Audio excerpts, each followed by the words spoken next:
Welcome to Grant's Rock Warehouse and to the latest episode in our Mott the Hoople series. Tonight, we're looking at 1974 with the Hoople and live. We want to hear from you in the chat. Let's do this, ladies and gentlemen. Let's go. Grant's Rock Warehouse. Now with the look and feel of hand-tooled leather.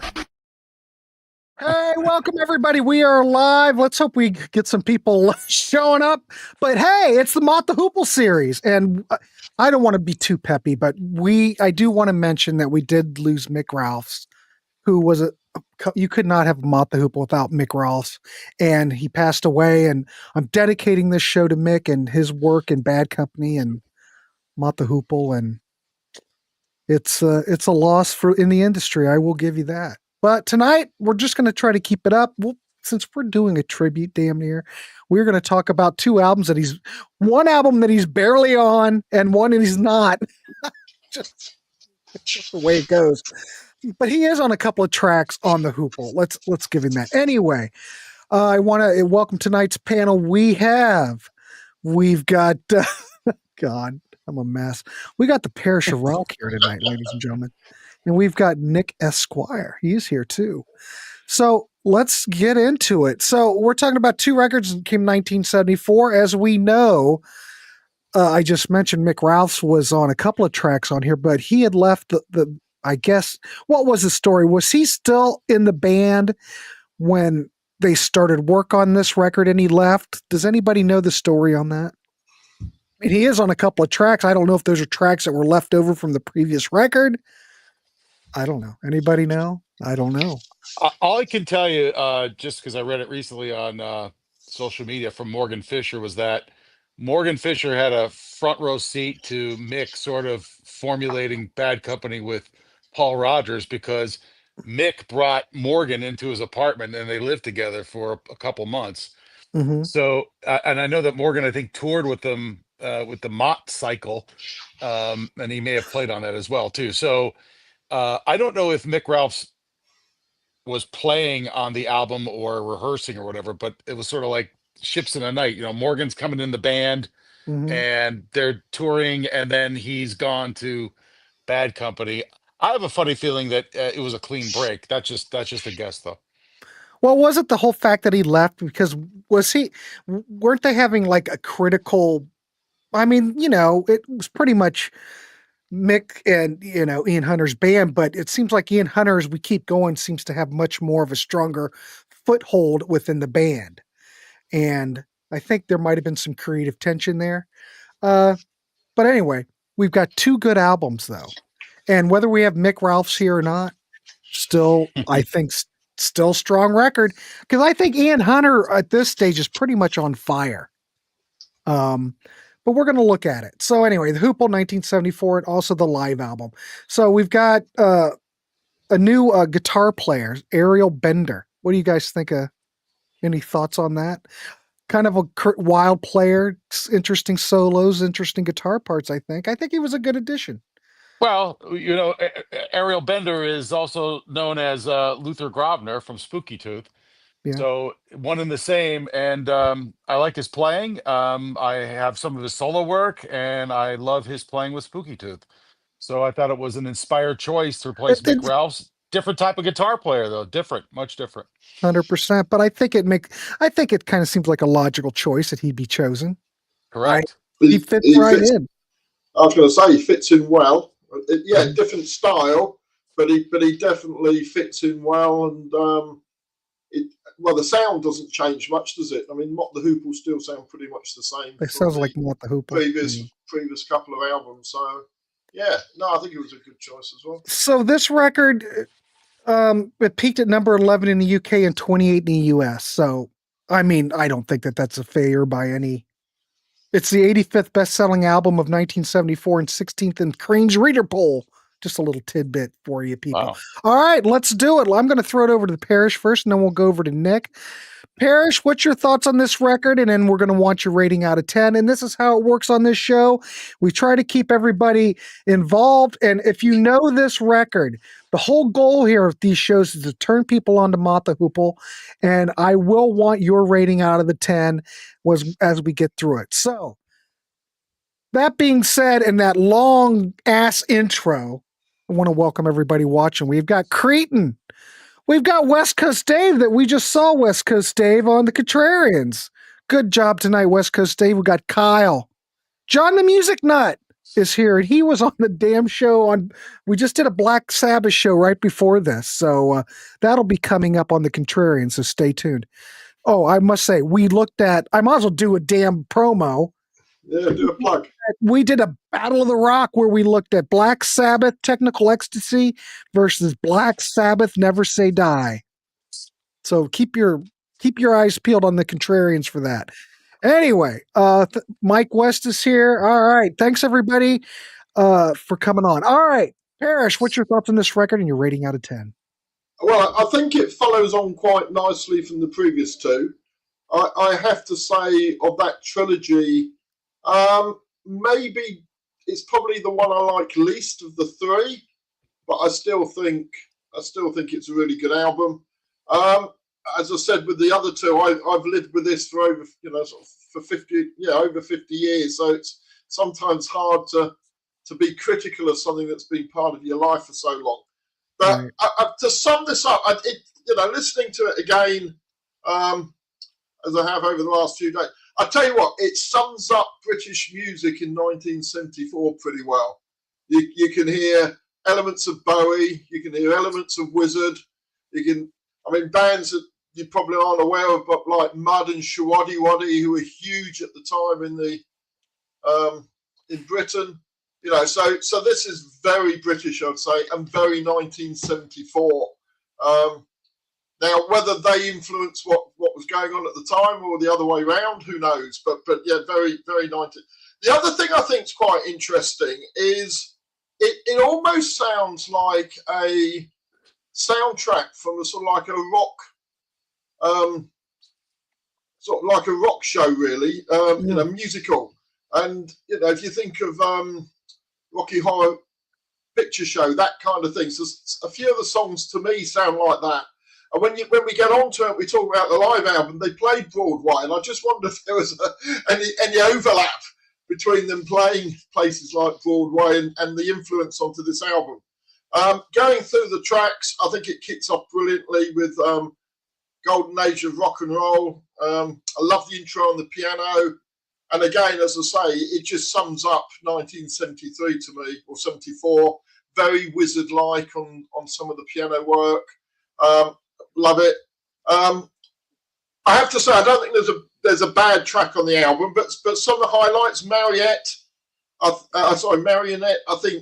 think is, and I still think it's kind of weird, but is brilliant. And as I say, it's got that kind of rock musical kind of feel to it. Alice, again, is very experimental.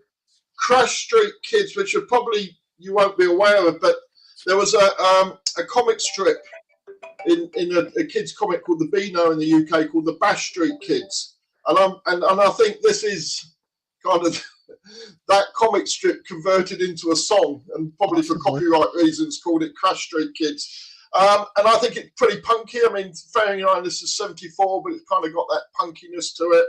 Proto-punk, proto-punk. Yeah, absolutely. And you can hear the snarl in the singing as he does it, which I think is great. But it's also quite heavy, I think, for its time. Born late 58, I think it's another great rocker. It's got that boogie piano, which I really like.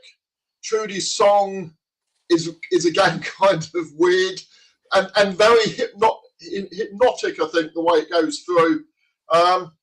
Pearl and Royal England, all I can say is growing up in 1973, 74, this sums up what it was like. If you listen to the lyrics, that was very much like it was in the 70s in Britain. And listening it, sort of through modern ears, I think you can hear Blur. You can see that song would have influenced something like Park Life, kind of sound, particularly on the vocals, and even the instrumentation on it and the whole feel of it, I think, is very Madness as well. And I just wonder if Madness were actually Mott the Hoople fans, because different style of music, but I still think there's that feel feel to it. So, and well, that's a good point, Parrish. I was going to say, and this really predates that by quite a bit. By 10 years. Yeah. Well, no, 6, 7 years when they started, and 10 years at their peak. And I just think, correct. I mean, Suggs and the rest of them would have grown up on listening to this sort of music, and I just wonder whether this, they were influenced. But I can certainly hear Madness in that, or flip it the other way. With hindsight, I can hear this in Madness. Through the Looking Glass, another theatrical kind of sounding song, and then I think it finishes with what is just the best Mott the Hoople song. I think Roll Away the Stone is just a fantastic song. I love the soaring guitar through it. I think his vocals are brilliant. I think the female backing singers are great. And that bit in the middle where it goes, there's a rockabilly party on a Saturday night, that part of it, I think it's just absolutely genius, because it doesn't fit in really with the rest of the song. It's kind of like parachuted in. And as I say, just absolute genius. So bearing in mind this was the last Mott the Hoople studio album, they just finish on a high, from my point of view. I just think it is such a brilliant song. And even if I wasn't that keen on the rest of the album, can I give my score? Go ahead. Sure. I'm almost ready. Even if I wasn't keen on the rest of the album, I'd give this album a 10 out of 10 just because of that one track. 10 out of 10 based on the one track. My goodness. And the rest of the album's nearly as good. Okay. But yeah. I was going to say, anybody in the chat that wants to give me their score out of 10, feel free. I'll keep an eye on it and I will record it. A 10 out of 10 based on that one song. And you're on the golden age of, you mean on Roll Away Stone? Roll Away the Stone, yeah. And that's got Mick Ralphs on it. You know that? Mick's playing guitar on that. So yeah. Al's coming in with an 8.5. Well, we'll record it, Al. I get it. All right. Well, to be fair, if I took away that song, it might be an 8.5 for me as well. But I just think that song's awesome. That's impressive, Parrish. Absolutely awesome. Yes. I think Parrish likes Mott the Hoople. I do, but as I say, I've been living with him for 50 years. Right. Just don't tell Ian Hunter that I'm hidden in his cupboard. No, for goodness sakes. All right, cool. Thank you, Parrish. Let's throw it over to Nick. Nick, what's your thoughts and your rating out of 10? All right. To piggyback on what Parrish had to say, this is my favorite Mott album. And I revisit it the most.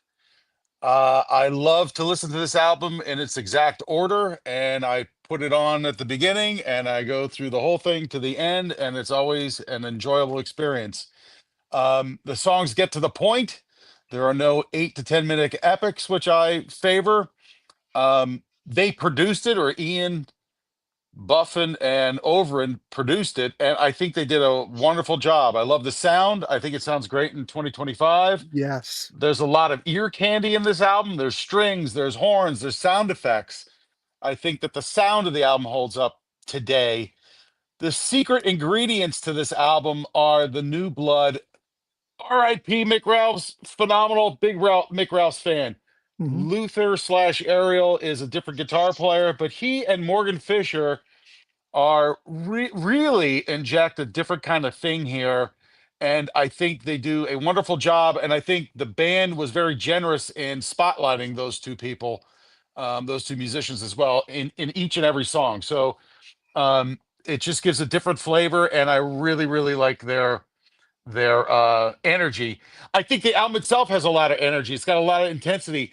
It's actually probably for me the most upbeat Mott album, if there's such a thing. Even a melancholic song like Trudy's song is an odd ballad, but it's just or Marionette. It's an upbeat album, and so for me, it's always a pleasurable listening experience. There's no real heavy Bob Dylan vocals anymore; those have been dustbinned, which is good. I like the cover. You know, they got a supermodel. I love the cover. Yeah. The cover is fabulous, with their faces imprinted in there.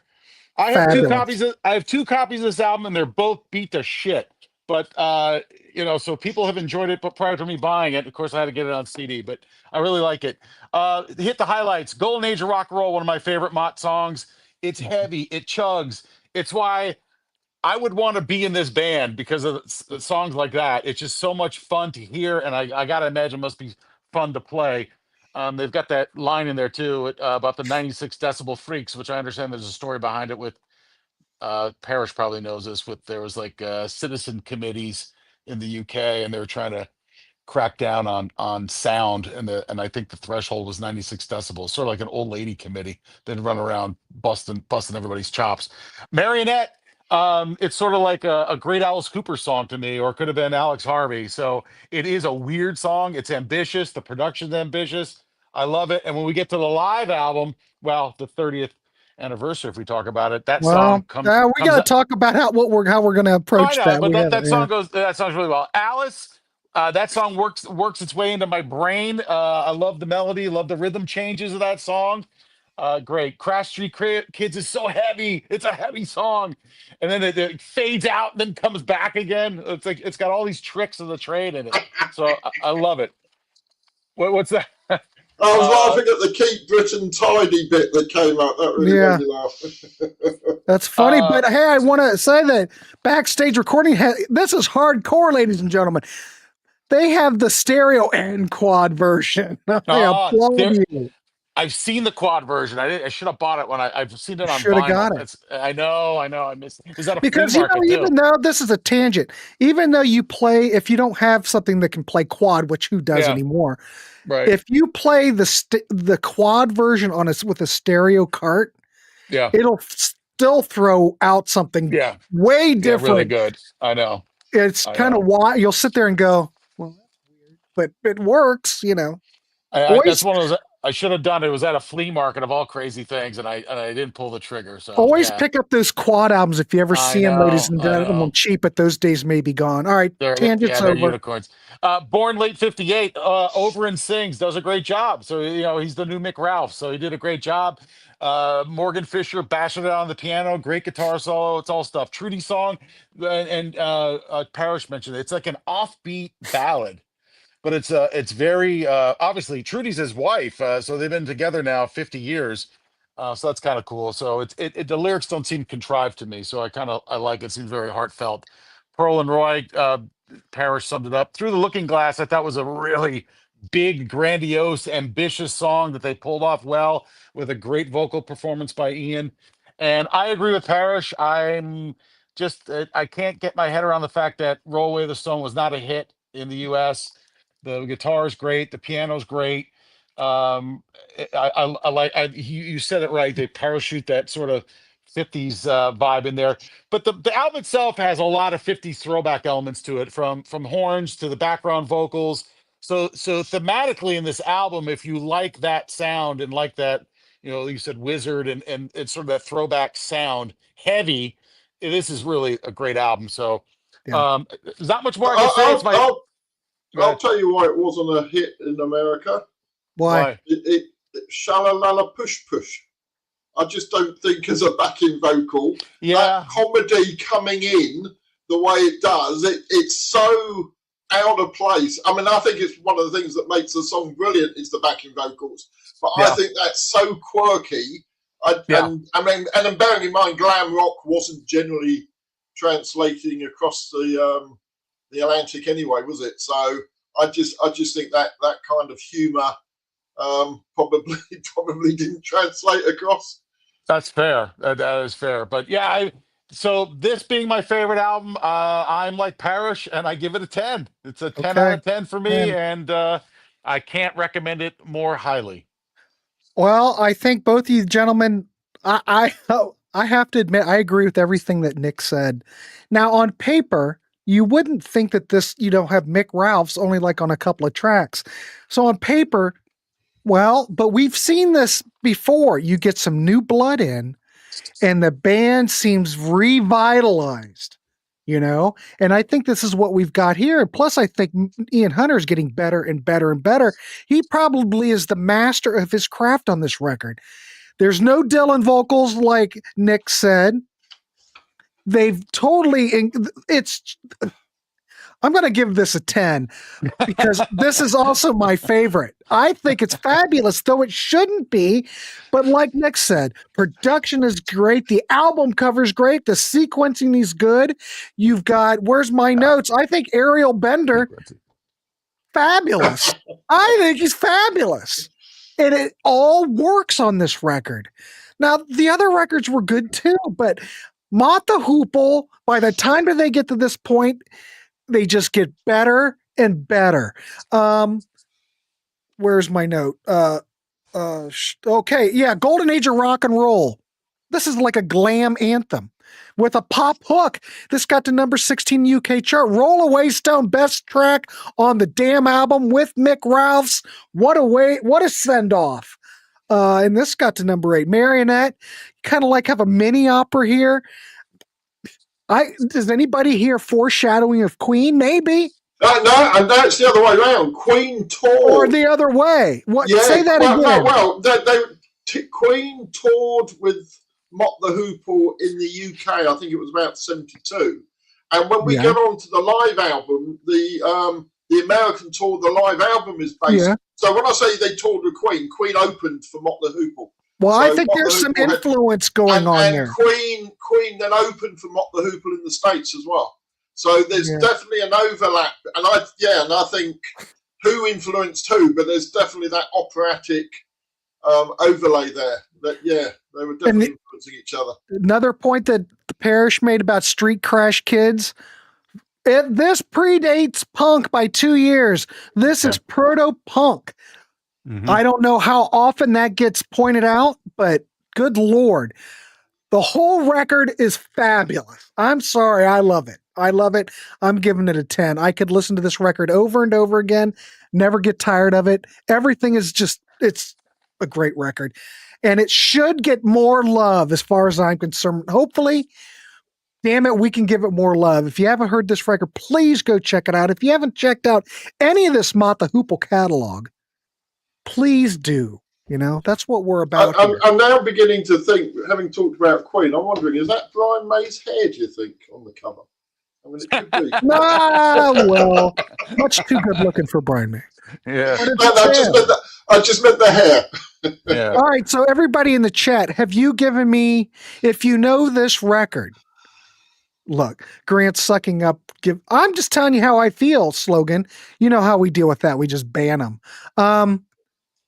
But what I'm trying to say, I think is fabulous. The records keep getting better.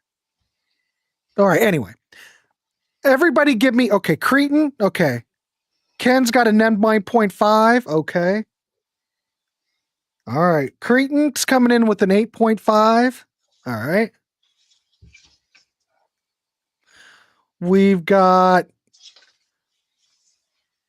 Sydney, you're always kidding. Exa Music 10, there you go, my favorite Mod album. John the Music Nut, what did he got? We're coming in with a 9, okay. You're giving it a 10.5. So you must agree then. I already gave Slogan must really like Mott the Hoople then. Oh, he does. He does. All right, cool. Well, let's tally this dog up and see where we're at. We've got an 8 point. If we round it up, we have an 8.9. I'm pretty happy with that. 8.9. I think that's good. Oh, Jukebox, did you not give you're going to give it a strong 8. Well, we'll add that in there. Not that it's going to make much difference, but he must be like in a space-time continuum thing. So we have a 100% solid 8.8. All right, I'm good with that. All right, cool. Let's go to the next record. Again, we do want to hear from you in the chat. What's your thoughts on the live album from 1974? So this was released November 74, and this is from performances from December 1973 at the Hammersmith Odeon, London, and May of 1974. So we're going to, let's see. Now, I've only heard the one CD version. I don't have the deluxe version. But still, I can go with that. What do you guys want to talk about? I mean, talk about, if you've heard the deluxe version, go ahead and talk about it. I don't have the deluxe version. All right, let me go. Go ahead, go. I have it somewhere. Yeah, Okay. Well, I'll overlap. I love this album. I got this probably some point in college, and it's the original sort of release. And it's just a single album, side A, side B. And my understanding is it was sort of released when Mott had announced that they were sort of Ian Hunter's gone, et cetera, et cetera. So no more of the Hoople, not the Hoople. And they threw this out before they reconstituted themselves as Mott, and I really enjoyed it. However, discovering the 30th anniversary edition about 20 years ago, this to me is unnecessary. I would have given this somewhere around a 9, even though it's a single album. However, I mean, for me, it's not needed. The 30th anniversary edition is phenomenal. You get one half of it is the Broadway show, and then the other half is the Hammersmith show, which actually I think was earlier than the Broadway show. It was. The album, what's missing off the original release is the songs from the Hoople, and the songs from the Hoople really kick a lot of ass live. They are fantastic. They pack a punch, whether it's Marionette or Crash Street Kids or Roll Away the Stone. They really come to life, and I think it's a shame that that the original release didn't include those tracks and it was only a single album. But you get to see the band on fire with the new players, with Morgan Fisher, and then of course they brought out an extra organ player in the US and in the UK on their respective tours. But it's a heavy sound, it's a full sound, they're firing on all cylinders. I just think it's, to me, the essence, the high octane rock and roll, which is my favorite. So I love the 30th anniversary edition, and I probably would give it a 10, except that I still haven't lived with it maybe long enough. And maybe the one criticism is that there's overlap on some of the songs. So you've got the one CD and the whole track listing, the other CD, and there's some song overlap. So that's probably a criticism. It's not completely different recordings, obviously, but not different tracks. So I probably would give that a 9.5. So for me, I kind of disqualify myself because I would have given this around a 9, but given the 30th anniversary, I just think it's unnecessary at this point, and I would go with that anniversary album, and I can't recommend that highly. If you love the Hoople, you'll love that live album, and you'll know how good the Hoople is when you hear that 30th anniversary edition, because those songs are they just really translate well live. Damn. God darn it. All right. So what do we give? You're going to give it a 9.5? I'll give it a 9.5. Yeah. All right. You got to hear Marionette, man, live. That's good. So that's I was so stuff. captivated by your enthusiasm that I'm going. I don't have my page up. Okay. So the other one, we had an 8.8, and this we're going to, okay, I got to remember 8.8. And this was, you're going with what? 7 point, what did you say? And I'm going for the 30th anniversary. I'll get 9.5. Okay. I'll take that. I mean, that's cool with me.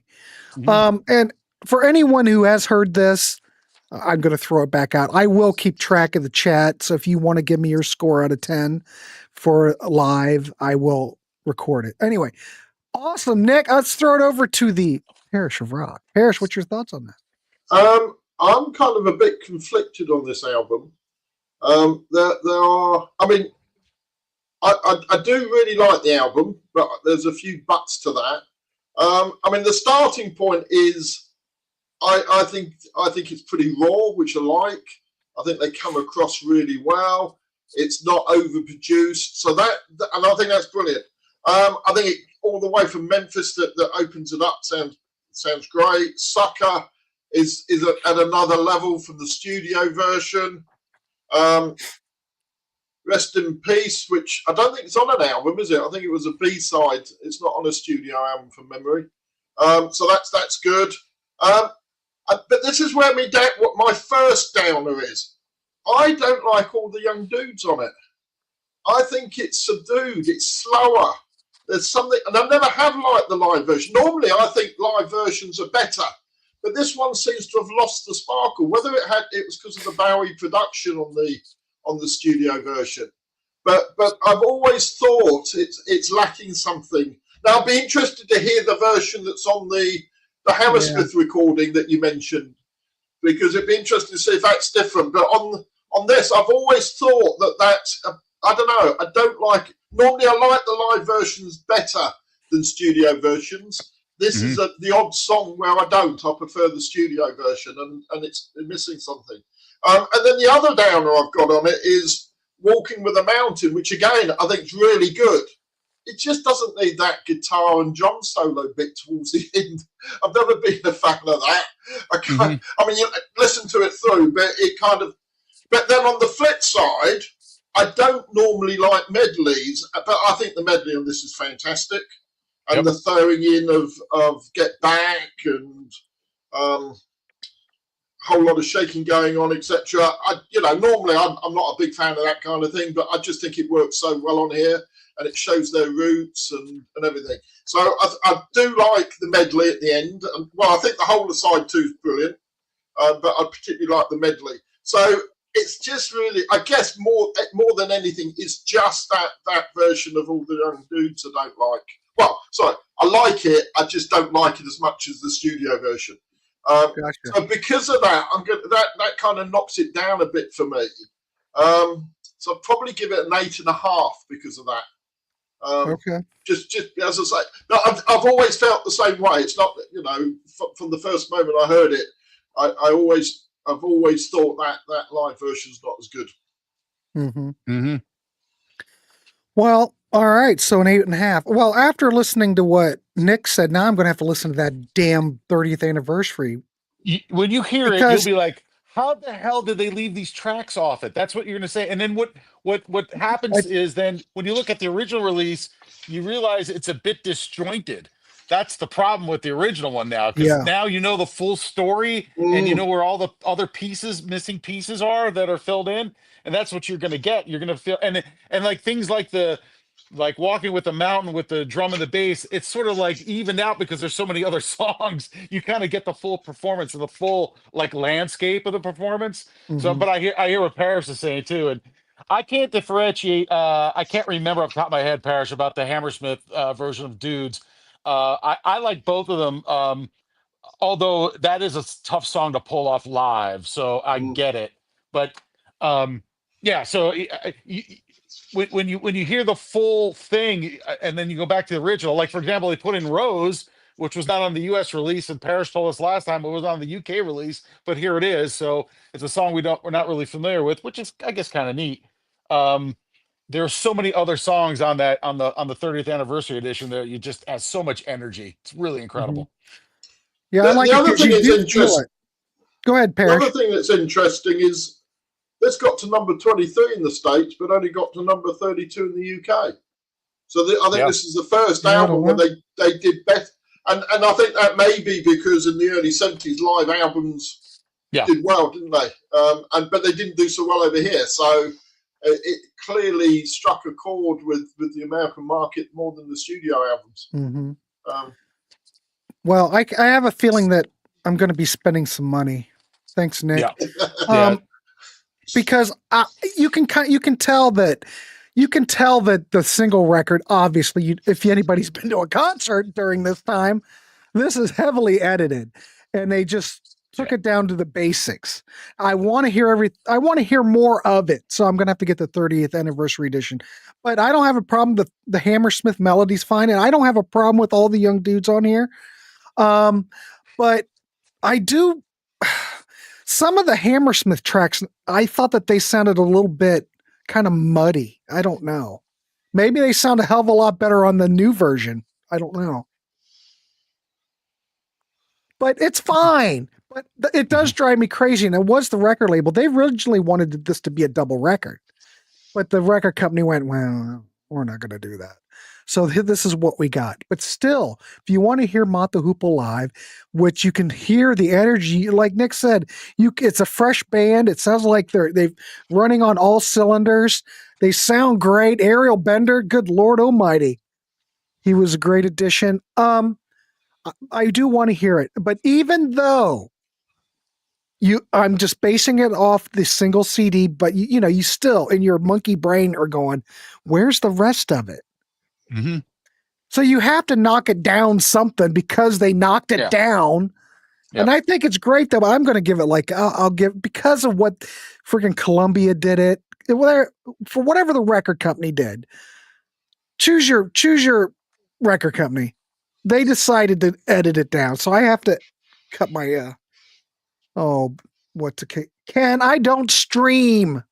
He knows I don't stream. I'm not going to stream it. Oh, it's the 30th anniversary from 2004. Pulled it off my shelf. Okay, good. I would give it a solid 7.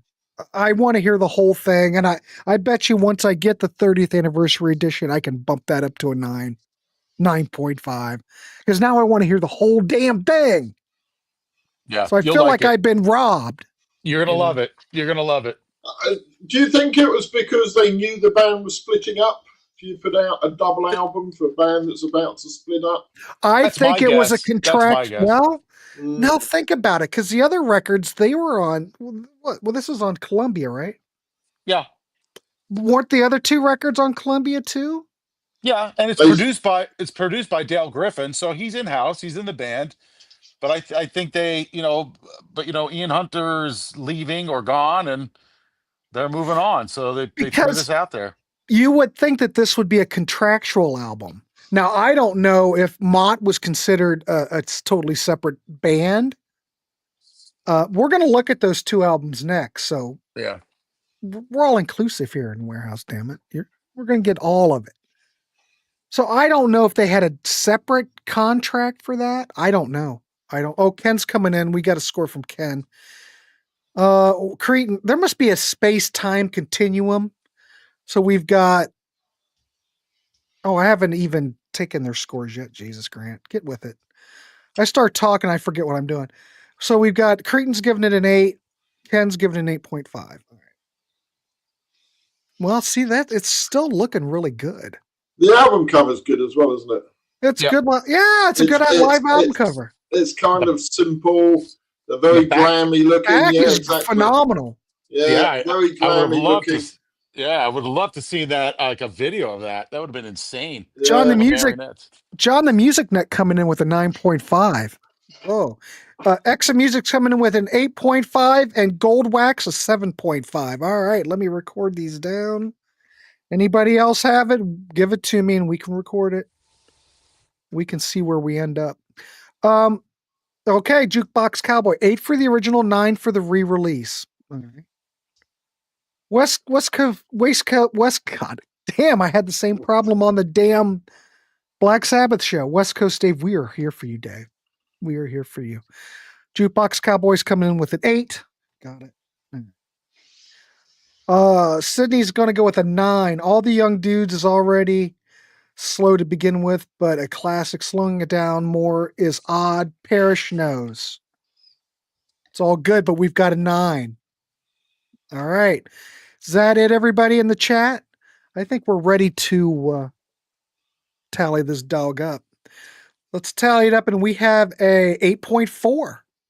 So, I mean, it's not that much farther down. 8.4 and an 8.8 for the Hoople. There you go. We're both going to have to get the. I know. We can revisit it. And try to get it before we record the next show, and then we can give our views on it. Yeah, I'll do that. I'll get that ordered, and we'll revisit it and kind of update our rating. Yeah. And if anybody else there in the chat that doesn't have the 30th anniversary and wants to come in and join and play, you're more than welcome. So anyway, I guess we can wrap this up. 40 minutes in, and we're pretty good. You know, these shows, it's always shorter the better. Yeah. Anyway, let's wrap it up. So we had an 8.8 for the Hoople and an 8.4 for the live album. I want to thank tonight's panel, Nick Esquire and the Parish of Rock. Oh. So just for my benefit, we're going to do the 2 Mott albums next, are we? Correct. As opposed to any, and are we going to do Ian Hunter's? Any of? We'll be here till next year. Well, yeah, that's true. Next decade. Well, we did look at the new Ian Hunter album what was the yellow one called, Nick? I can't remember. Yeah, you know whatever it was. Hey, if you want to keep going, you want to look at Ian Hunter album, I'm all game. I don't care. It's up to you guys. I mean, this is a series, so if you want how to do about British Lions? How about British Lions? That's after Mott. I think or British Lions, whatever. I think the 70s Ian Hunter albums are worth doing. Oh yeah. Because it's an evolution. We can do that. Anyway. We can talk about it next time. So anyway, we'll be doing the 2 Mott albums. Parrish is 1 bitten twice shy. Never shy. Marco's coming to you. Have assembled a day. I don't think I've ever been described as shy. Marco, I need to get back to you because I need to get ELO scheduled, so I'll be in touch tonight. Anyway, Lee's going, thanks, folks. Despite my lack of Mott the Hoople knowledge, I enjoyed the stream. Lee, I don't remember you ever being on the chat or anything, please like, subscribe. We are going to continue on. We'd love to see you back. All right, let's wrap this dog up. I want to thank the panel, the Parrish, and Nick Esquire. We will be back next month for 2 more Mott albums. We'll see everybody. Have a good evening, and we will see you.